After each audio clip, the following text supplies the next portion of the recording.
Hello friends, welcome back to Cinema Secrets. இன்னைக்கு இந்த வீடியோவில் நான் பேச போகிறது சிங்கம் மாதிரி இருந்த நம்ம சல்மான் கானுக்கு என்னதான் ஆச்சு. சிங்கம் மாதிரி வளம் வந்துட்டு இருந்தாரு, இன்னைக்கு அவரே வேட்டையாடின மான் மாதிரி சுருங்கி போயிட்டாரு அப்படின்ற மாதிரி யூடியூப்ல எந்த பக்கம் திரும்பினாலும் அவனுக்கு ஒரு கதை சொல்லிக்கிட்டு இருக்கிறானுங்க. ஆனா சல்மான் கானுக்கு என்ன பிரச்சனை அப்படின்றத நானே ஒரு சில மாசத்துக்கு முன்னாடி ஒரு வீடியோ போட்டேன். அந்த வீடியோ எத்தனை பேர் பார்த்தீங்கன்னு தெரியல. அவருக்கு இருக்கக்கூடிய அந்த ஹெல்த் இஷ்யூஸை பத்தி நான் பேசியிருந்தேன். ஆனா இன்னைக்கு இவரோட லுக்குக்கு அந்த ஹெல்த் இஷ்யூஸ் மட்டும் தான் காரணமான்னு கேட்டீங்கன்னா இல்ல, நிறைய காரணங்கள் இருக்குது. அதெல்லாம் என்னன்றத இந்த பதிவில் நம்ம விவாதிப்போம். இந்த மாதிரியான பிரச்சனை சல்மான் கானுக்கு மட்டும்தான் இருக்குதானா? இல்ல நண்பர்களே, இது சல்மான் கானை பற்றி மட்டும் பேசக்கூடிய வீடியோ கிடையாது. தமிழ் சினிமா இல்ல, இந்திய சினிமாவில் இருக்கக்கூடிய பல நடிகர்களுக்கு இந்த மாதிரியான ஒரு மோசமான ஹெல்த் கண்டிஷன் இருக்கு. இந்த மாதிரியான ஹெல்த் கண்டிஷன் வரதுக்கு முக்கியமான காரணம் என்ன, அதுவும் குறிப்பா நடிகர்களுக்கு மட்டும் ஏன் வருது அப்படின்றத இந்த வீடியோவில் பேசிடுவோம். நம்ம தமிழ் நடிகர்களுக்கே அந்த மாதிரியான பிரச்சனைகள்லாம் இருக்கு. ஸோ அதை பற்றி நம்ம கம்ப்ளீட்டா விவாதிப்போம். வீடியோவை முழுசா பாருங்க. அதுக்கு முன்னாடி ஹாரர் சீக்ரெட்ஸ் அப்படின்ற ஒரு சேனலை நான் ஸ்டார்ட் பண்ணியிருக்கிறேன். நிறைய ஹாரர் கண்டென்ட் போட போறேன். நாளைக்கும் ஒரு ஹாரர் கண்டென்ட் போட போறேன். அதனால அந்த சேனலையும் சப்ஸ்கிரைப் பண்ணுங்க. அந்த சேனல் எங்க இருக்கு, எப்படி இருக்குன்னு தெரிஞ்சுக்கணும்னா நம்ம கமெண்ட் செக்ஷன்ல அந்த சேனலோட லிங்கை போட்டு பின் பண்றேன். அதை கிளிக் பண்ணி அந்த சேனலையும் சப்ஸ்கிரைப் பண்ணிட்டு ஃபாலோ பண்ணுங்க நண்பர்களே. இப்போ வாங்க இந்த வீடியோவில் போவோம். அதாவது சல்மான் கான் அவர்களோட லுக்கை பார்த்த உடனே பெரும்பாலான பதிவுகள் எப்படி வந்தது, பெரும்பாலான கமெண்ட்ஸ் எப்படி வந்ததுன்னா, இப்போ அவர் ஒரு படம் நடிச்சிட்டு இருக்காரு, இந்த படத்துக்காக தான் இந்த கெட்டப் கிட்டத்தட்ட ஒரு 10-20 கிலோ குறைச்சிருக்காரு அப்படின்ற மாதிரி சொன்னாங்க. எனக்கு ஒரு டவுட், அதாவது ஒரு காலகட்டத்தில் இந்த சாக்லேட் பாய்ஸான மாதவன், அப்பாஸ் இவங்கெல்லாம் வரும்போது அப்படி ஸ்டபிள்ஸோட வருவாங்க. ஸ்டபிள் அப்படின்னா என்னன்னு பார்த்தீங்கன்னா, இந்த டைஃபாய்டு வந்து ஜுரத்தில் ஒரு 4 நாள் படுத்ததுக்கு அப்புறம் ஷேவ் பண்ணாம கொஞ்சம் தாடி முளைச்சிருக்கும் பார்த்தீங்களா, இதை வந்து ஒரு ஸ்டைல் அப்படின்ற மாதிரி ஒரு 2000ஆவது ஆண்டு Tamil cinema, Hindi cinema, Bollywood cinema எல்லா சினிமாலையும் இது வந்து பயங்கர பாப்புலர் ஆக்குனது வந்து யாருன்னு பார்த்தீங்கன்னா நம்ம மாதவன் மற்றும் அப்பாஸ் அப்படின்னு சொல்லலாம். ஸோ இதை பார்த்துட்டு ஆளுக்கு கிளம்புனாங்க. நல்ல மீச தாடியெல்லாம் வச்சுட்டு இருந்த நடிகர்கள் எல்லாருமே நானும் பாரு ட்ரிம் பண்றேன் பாரு, ஷேவ் பண்றேன் பாருன்னு சொல்லி நம்ம விஜய் ஆகட்டும், விஜய் கூட திருமணத்தை மாத்திக்கிட்டாரு இல்லைங்களா அந்த கெட்டப்பு. அப்புறம் நம்ம அஜித் மொட்டையா ஷேவ் பண்ண ஆரம்பிச்சிட்டாரு. சூர்யா, விக்ரம் எல்லாருமே பார்த்தீங்கன்னா அந்த ஸ்டபிள் கெட்டப்ல வர ஆரம்பிச்சாங்க. ஆனா பாவம் இவங்களெல்லாம் பார்த்து ஃபாலோ பண்ண ரஜினி பாபா படத்துல ஸ்டபிள் வச்சாரு. என்னடாச்சு நம்ம தலைவருக்கு ஏதாவது கால்ராவா இல்ல வைத்தால போகுதா அப்படின்ற அளவுக்கெல்லாம் நம்ம ரஜினியை கலாய்க்க ஆரம்பிச்சிட்டாங்க. அவருக்கு செட் ஆகல. அதுக்கப்புறம் பார்த்தீங்கன்னா அவர் மீச தாடியோட தான் வர ஆரம்பிச்சிட்டாரு. ஸோ அதே மாதிரி இன்னைக்கு இருக்கக்கூடிய காலகட்டத்தில் நம்ம தனுஷ், பிரதீப் ரங்கநாதன், அதுக்கப்புறம் இந்த வித்துல ஹீரோ இவங்கெல்லாம் ஒல்லிய வடவடன்னு இருக்கிறானுங்களே. ஸோ இவங்கெல்லாம் அசால்ட்டா ஒரு 100 கோடி ரூபாய் கிளப்ல போய் சேர்ந்துக்கிறானுங்க, அடிச்சு தூள் கலப்புறானுங்க கலெக்ஷன்ல. நம்ம பாடியை ஏற்றி என்ன பண்றது அப்படின்ற மாதிரி சல்மான் கான் கூட நினைச்சுக்கிட்டு இவங்களோட பிசிக்கு ட்ரை பண்றாரா நம்மளுக்கு தெரியல. ஒருவேளை அதனால தான் நல்லா இருந்த பாடியை 20 கிலோ குறைக்கிறேன்னு சொல்லி மசுல்லா சாய் இப்படி நிற்கிறாரோ என்னவோ அப்படின்ற மாதிரியும் பல பேர் வந்து கமெண்ட் கொடுத்துட்டு இருக்காங்க. ஆனால் உண்மையாவே சல்மான் கான் அவர்களுக்கு என்னென்ன பிரச்சனை இருக்குன்னு பார்த்தீங்கன்னா, ஹெல்த் ரீதியாக நிறைய பிரச்சனை இருக்கு. அதையும் தாண்டி மன உளைச்சல் அவருக்கு ஏகப்பட்டது இருக்குது. அதில் அந்த மன உளைச்சல் எப்படி வந்தது அப்படின்றத நான் சொல்றேன் இப்போ ஃபர்ஸ்ட். அதாவது சல்மான் கான் அவர்களோட கெரியரை பார்த்துக்கிட்டீங்கன்னு வைங்களேன், அவர் வந்து ஒரு வெல்த்தியான ஃபேமிலியை சேர்ந்தவர் தான். அவங்க அப்பாவே பிக் செட்டில்டு, அவர் ப்ரொடியூசரோ நடிகரோ அப்படின்னு சொல்லுவாங்க. அவங்க குடும்பத்தில் இருக்கிற அவரோட தம்பிங்களே பார்த்தீங்கன்னா நடிகர்கள் தான். ஸோ அதனால பணத்துக்கு எந்த பிரச்சனையுமே கிடையாது. சல்மான் கான் அவர்களும் பார்த்தீங்கன்னா குறுகிய காலகட்டத்தில் ஒரு நல்ல ஹீரோ அந்தஸ்துக்கு வந்தவர். அவரோட பாடி அப்படின்றது வந்து இந்தியா முழுக்க பேசப்பட்ட ஒரு சூப்பரான ஒரு காட்சி பொருள் அப்படின்ற மாதிரி சொல்லலாம். அந்த அளவுக்கு ஒரு நல்ல பப்ளிக் ஃபிகர். அவரோட படங்கள்லாம் பார்த்தீங்கன்னா மேக்ஸிமம் ஆக்ஷன் தான் இருக்கும். ஸோ இந்த மாதிரி வளம் வந்துட்டு இருந்தவர் ஸ்கிரீன்ல ஆக்ஷன் பண்ணா ஓகேங்க, ரியல் லைஃப்லேயே வந்து நம்ம சல்மான் கான் கொஞ்சம் அதுப்பா சுத்திட்டு இருந்த காலகட்டம்லாம் இருக்கு. ஸோ அந்த அதுப்புல அவர் என்ன பண்ணாருன்னு பார்த்தீங்கன்னா, கிட்டத்தட்ட இந்த 90வது ஆண்டு 90ல இருந்து 96க்குள்ள மான் வேட்டையில இறங்கினாரு. அந்த மான் வேட்டையில அடிச்சு அந்த மானை வந்து வறுத்து தின்னுருக்கிறாரு சல்மான் கான் அவர்கள். இது வந்து அன்னைக்கு பேசும் பொருளாச்சு. அவர் அரெஸ்ட் பண்ணாங்க, அதுக்கப்புறம் அவருக்கு தண்டனை எல்லாம் கொடுத்தாங்க. இதெல்லாம் தாண்டி காசு இருக்குது இல்லைங்களா, அதனால அப்படி இப்படி சமாளிச்சு மனுஷன் வெளில வந்துட்டாப்ல. வந்ததுக்கு அப்புறம் இவருக்கு ஒரு மிகப்பெரிய பிரச்சனை வந்து பின்னாடியே தொத்திக்க ஆரம்பிச்சிருச்சு. அது என்ன பிரச்சனைன்னு பார்த்தீங்கன்னா, இவர் வேட்டையாடினது சாதாரண காட்டுமான் கிடையாது, ஒரு அரிய வகை மானம். ஸோ இந்த மானை வந்து வேட்டையே ஆடக்கூடாது. இந்த மானோட பாப்புலேஷன் வந்து இந்தியாவில் ரொம்ப கம்மியா இருக்கு. இதையும் தாண்டி ஒரு தனி கம்யூனிட்டி மக்களுக்கு இந்த மான்றது ஒரு குலதெய்வம் அப்படின்ற மாதிரி சொல்றாங்க. ஸோ எங்களோட தெய்வத்தையும் நீ ஆட்டையை போட்டுட்டியா அப்படின்ற மாதிரி அந்த கம்யூனிட்டி மக்கள் அந்த காலகட்டத்தில் கொதித்து எழுந்தார்கள். ஆனா அவங்க வச்ச கோரிக்கை என்னன்னா, இந்த மானை நீ வேட்டையாடி சாப்பிட்டுட்ட, ஆனா இருந்தாலும் தெரியாம தான் நீ பண்ணிருக்கிற, அதனால மரியாதையா மன்னிப்பு கேட்டு அப்படின்றதுக்கு நம்ம ஆள் தான் அந்த காலகட்டத்தில் பயங்கர அதுப்புல இருந்தார்ல, மன்னிப்பெல்லாம் கேட்க முடியாது அப்படின்ற மாதிரி சொல்லியிருக்கிறாரு. ஆனா அந்த இன மக்கள், அந்த கம்யூனிட்டி மக்கள் இவரை விடுறதா இல்ல. அந்த கம்யூனிட்டி யாருன்னு பார்த்தீங்கன்னா பிஷ்னாய் அப்படின்ற மாதிரி சொல்லுவாங்க. இந்த கம்யூனிட்டி மக்கள் கிட்டத்தட்ட 96வது வருஷத்துல இருந்து தொடர்ந்து இவருக்கு கோரிக்கை கொடுக்குறாங்க, பிரச்சனை பண்றாங்க. மன்னிப்பு நீ கேட்டே ஆவணும் சல்மானே அப்படின்ற மாதிரி கேட்டுக்கிட்டே இருக்கிறாங்க. இவர் மனுஷன் கண்டுக்கிறதே இல்ல. இதுக்கப்புறம் அந்த இனத்திலேயே சின்ன குழந்தையா இவர் மான் வேட்டையாடும் போது ஒரு சின்ன பையனா இருந்திருப்பான். ஸோ அந்த பையன் இவங்களோட கம்யூனிட்டிக்குள்ள நடக்கிற பிரச்சனையை பார்த்து பார்த்து வளர்ந்துகிட்டே இருக்கிறான். அதாவது நம்ம அப்பா அம்மா நம்ம தாத்தாலாம் ஒரு நடிகர் கிட்ட பிரச்சனை பண்ணிட்டு இருக்காங்க.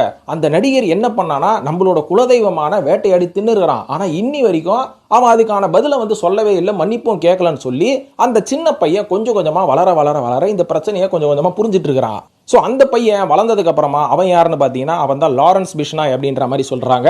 ஸோ இந்த லாரன்ஸ் பிஷ்னாயை வந்து பல நியூஸ் சேனல்ஸ் ஒரு தீவிரவாதி மாதிரி தான் காமிப்பாங்க. இவங்களாம் தீவிரவாதி கிடையாது, அந்த கம்யூனிட்டியோட காவலர் அப்படின்ற மாதிரி சொல்லலாம். உதாரணத்துக்கு நம்ம எல்லாருமே இந்த தெலுங்கு படமான அந்த புறன்ற ஒரு படத்தை பார்த்துருப்போம். பார்க்காதவங்க அந்த படத்தை போய் பாருங்க. பிரகாஷ்ராஜோட ஆக்டிங் வேற லெவலில் இருக்கும். இந்த படத்தோட கதை எப்படி இருக்கும்னு பார்த்தீங்கன்னா பிரகாஷ்ராஜ் அவரோட பையன் தான் வந்து சாய்குமார். இவர் வந்து சென்னைக்கு வந்ததுக்கு அப்புறம் ஒரு பொண்ணை லவ் பண்ணி, அதாவது சௌந்தர்யா அப்படின்ற ஒரு நடிகை இருக்காங்க பார்த்தீங்களா, இவங்களை லவ் பண்ணி கல்யாணம் பண்ணி குழந்தைலாம் பெற்று தனியாக இங்கே ஒரு குடும்பத்தை வச்சிருப்பாரு. ஆனால் சாய்குமாரோட அப்பாவான பிரகாஷ்ராஜ் அவர்கள் அவங்களோட ஊரில் ஆந்திராவில் பயங்கரமான ஒரு தௌலத்து, அந்த தௌலத்து வந்து பார்த்தீங்கன்னா அந்த ஊரே கட்டுப்பாட்டில் வச்சுட்டு இருக்கோம். அவங்களுக்குன்னு ஒரு தனி ஆர்மியே இருக்கும்.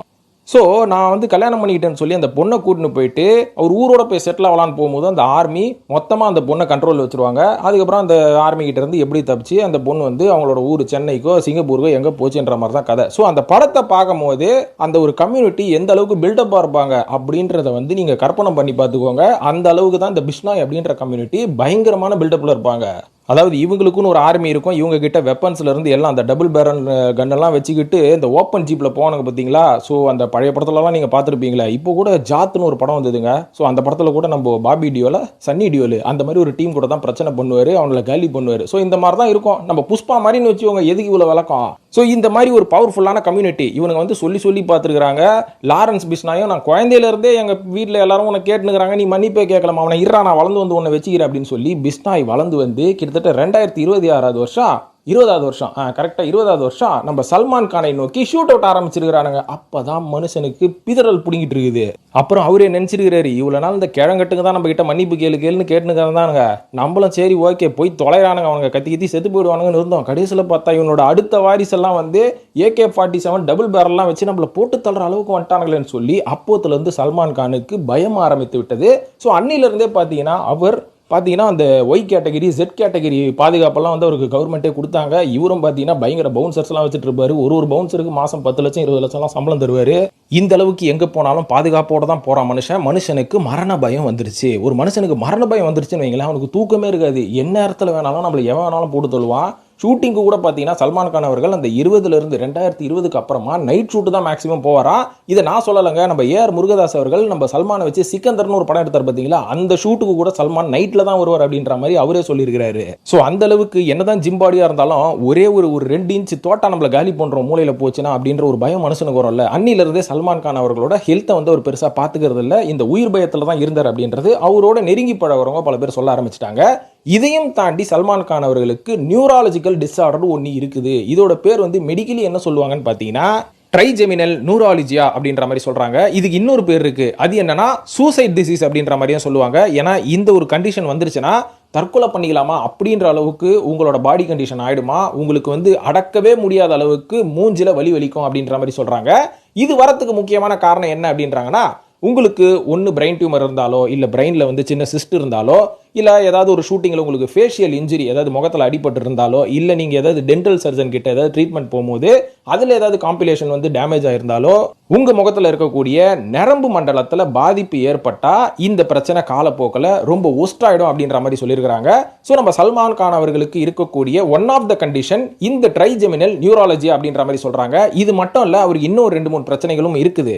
ஸோ இந்த பிரச்சனைக்கு நிரந்தர தீர்வே கிடையாது. இவருக்கு வந்து பார்த்தீங்கன்னா கிட்டத்தட்ட ஒரு 2011 வருஷத்துக்கு முன்னாடி இந்த பிரச்சனை வந்து ஆரம்பிச்சிருக்குது. இதனால அவர் வந்து ஆரம்பத்தில் மெடிசன்ஸ்லாம் எடுத்துட்டு இருந்திருக்கிறாரு. இந்த உடம்பு பிரச்சனை, இந்த முகத்தில் வந்து ஒரு வீக்கம் வந்துருமா, நீங்கள் ஹாட்டாவோ கோல்டாவோ எது குடிச்சாலும் முகம் வீங்கிடுமா, ஒரு பக்கம் வலி வந்து அப்படியே உயிரை போகிற வலியா. ஸோ இந்த வலியை வந்து நிறுத்துறதுக்கு அவர் அடிக்கடி மாத்திரை போட்டு போகிறான். பட் இருந்தாலும் அந்த காலகட்டத்தில் இவர் ரொம்ப பீக்கில் இருந்தனால அவரோட கெரியரையும் விட முடியாது. அதனால இந்த பிரச்சனையை மேனேஜ் பண்ணி தான் இவர் ஷூட்டிங் போயிட்டு இருந்திருக்கிறாரு.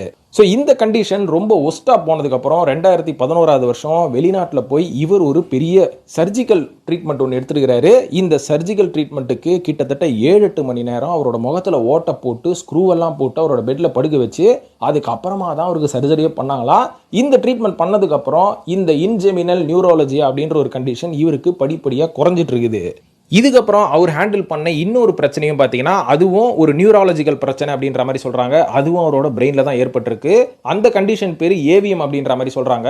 ஆர்டரியோ வீனஸ் மால்ஃபார்மேஷன் அப்படின்ற மாதிரி சொல்றாங்க. இது கூட பார்த்தீங்கன்னா ரொம்ப அரிய வகை பிளட் வெசல்ஸ் மிஸ்பிளேஸ்ட் அப்படின்ற மாதிரி சொல்றாங்க. உங்களோட பிளட் வெசல்ஸ் வந்து கொஞ்சம் மிஸ்பிளேஸ் ஆனா இந்த மாதிரியான பிரெயின்ல நிறைய கண்டிஷன்ஸ் வரும், பிரச்சனைகள் வரும். ஸோ இதுவும் பார்த்தீங்கன்னா உங்களுக்கு தலைவலி கொடுக்கறது, உங்களோட பாடி ரொம்ப டயர்டாக வருது.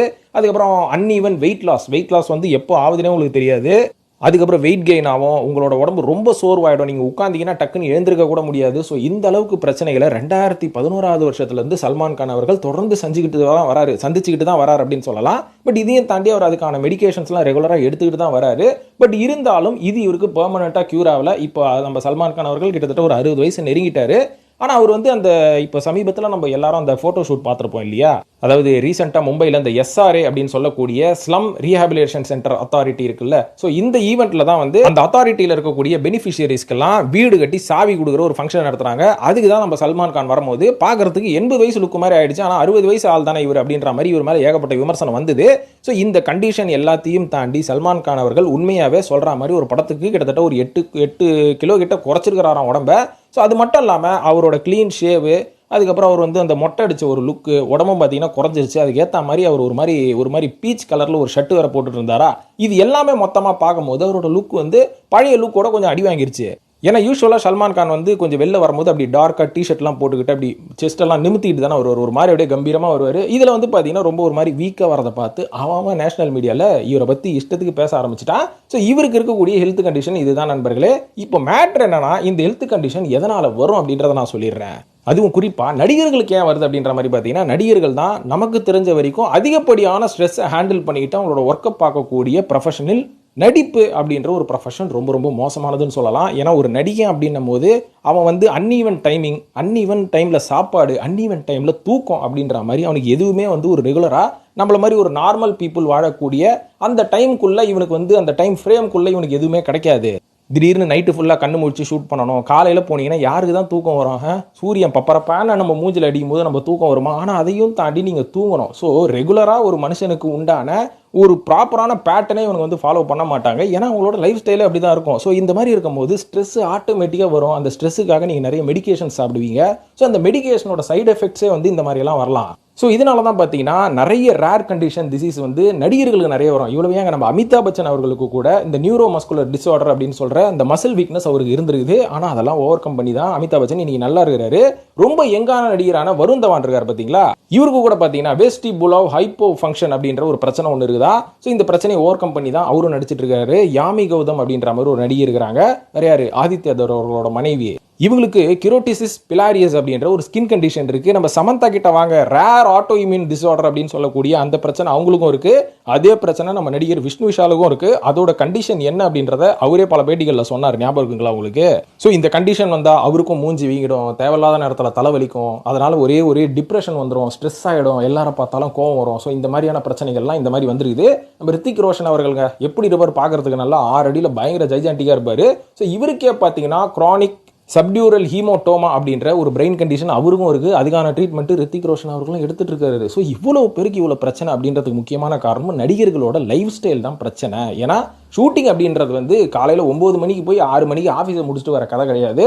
காலையில் 9லேருந்து 6 இருந்தாலும் அந்த வேலையில் நீங்கள் ஏகப்பட்ட எமோஷன்ஸை போடணும். அந்த எமோஷன்ஸை டேரக்டர் உங்ககிட்ட வாங்குறதுக்கு என்னென்னலாம் பண்ணுவான். ஸோ ஒரு எமோஷனை நீங்கள் எவ்வளோ தான் நடிப்பீங்க, சில எமோஷன்ஸ் உண்மையாகவே உங்களுக்கு உள்ளே இருந்து வந்துடும். ஸோ இது மட்டும் இல்லாமல் ஃபுட்டும் வந்து அவங்களுக்கு கரெக்டான டைமில் சாப்பிட முடியாது, சரியான டைமில் தூக்கம் இருக்காது. ஸோ மாற்றி ஒரே நாளில் 2 படம் நடிப்பாங்க. 2 படத்தில் 2 different emotions, 2 different getup, makeup, சன்னு, நீங்கள் குளிக்கிற தண்ணி, நீங்கள் குடிக்கிற தண்ணி, நீங்கள் ட்ராவல் பண்ணுற டிஃப்ரெண்ட் லொக்கேஷன்ஸு. ஸோ இவ்வளவும் வந்து ஒரு மனுஷனோட, அதுவும் ஒரு குறிப்பாக ஒரு நடிகரோட லைஃப்பில் அடங்கியிருக்கு. ஆனால் நம்ம ஸ்க்ரீனில் பார்த்துட்டு இவன் நல்லா நடிக்கல, இவன் நல்லா நடிச்சிருக்கான், அந்த படம் மொக்க படம், வேஸ்ட் அப்படின்ற மாதிரி சிம்பிளாக நம்ம வந்து ரிவ்யூ போட்டு போயிடுறோம். ஆனால் ஒரு நடிகனுக்கு பின்னாடி உள்ள சாக்ரிஃபைஸ் இருக்குது. இந்த சாக்ரிஃபைஸை தாண்டி நிறைய காசு வாங்குறேன். என்னன்னா அதில் வாங்குற முக்கால்வாசி காசு அவனோட மெடிக்கல் ஹெல்த் கண்டிஷனுக்கே போயிடுதுங்க. ஸோ இதுதான் சல்மான் கான் அவர்களுக்கு வந்த பிரச்சனை. இது தெரிஞ்ச வரைக்கும் சல்மான் கானுக்கு, ரித்திக் ரோஷனுக்கு, அதுக்கப்புறம் நம்ம தளபதி விஜய் அவர்களுக்கு கூட ஸ்பைன் ப்ராப்ளம் இருக்குது. ஸோ இந்த மாதிரி அஜித் அவர்களுக்கு இருக்கக்கூடிய பிரச்சனை இதெல்லாம் நம்ம பேசியிருக்கோம். இதெல்லாம் இல்லாமல் ஏகப்பட்ட நடிகர்களுக்கு இன்னும் ஏகப்பட்ட பிரச்சனைகள் இருக்குது. அதெல்லாம் சில பேர் வெளில வந்து பேசலை. நம்மலாம் அடுத்தடுத்த வீடியோவில் அதை பற்றி பேசுவோம் நம்ம சினிமா சீக்ரெட்ஸில். ஸோ இதுதான் நண்பர்களே சல்மான் கான் அவர்களோட உண்மையான துயரம். அவருக்கு வந்து ஷூட்டிங் டென்ஷன் ப்ளஸ் இந்த இவருக்காரில் மான வேட்டையாடினார்ல அந்த கம்யூனிட்டி டென்ஷன், இன்னும் சொல்லாத பல டென்ஷன். கல்யாணம் வேறு அவ்வளோ மனுஷனுக்கு என்ன பண்ணுறது? நம்ம ஜாலியாக வந்து சிங்கிளாக சுற்றி நிற்கிறான்னு சொல்கிறோம், அவனுக்கு 1008 பிரச்சனை இருக்கும். வீட்டுக்கு போனால் அரவணைக்கிறதுக்கு பொண்டாடி கூட இருக்க மாட்டா அப்படின்ற ஒரு காலம் அவனுக்கு இருக்கும்ல. காசு இவ்வளோ இருக்குது, காசுக்காக தான் எல்லாம் வராளுங்க அப்படின்ற மாதிரி ஒரு வேதனை இருக்காது. அதெல்லாம் நம்ம வெளில இருந்து பார்க்கும்போது நம்மளுக்கு எல்லாம் ஈஸியாக தெரியும். அவனோட லைஃப்குள்ளே பார்த்தா தான் நம்மளுக்கு எவ்வளோ பிரச்சனை இருக்குது நம்மளுக்கு தெரியும். ஸோ இதுதான் உண்மையான ரீசன். நீ யூடியூப்பில் மற்றதெல்லாம் பார்க்கறதெல்லாம் உருட்டி விட்டுனுக்குறானுங்க எல்லாருமே. ஸோ அப்படின்னு சொல்லிட்டு நான் இந்த வீடியோ முடிச்சுக்கிறேன் நண்பர்களே. இது பற்றிய கருத்துக்களை கமெண்ட்டில் போட்டு வழக்கம் போல் சினிமா சீக்கிரட்ஸையும் சப்ஸ்கிரைப் பண்ணிவிட்டு ஃபாலோ பண்ணுங்கள். அடுத்தது என்ன டாபிக் பேசலாம் அப்படின்றத கமெண்ட்டில் போடுங்க. இல்லை இன்ஸ்டாகிராம் வாங்க, சேட் பண்ணுங்கள், நம்ம டிஸ்கஸ் பண்ணலாம். நன்றி, வணக்கம்.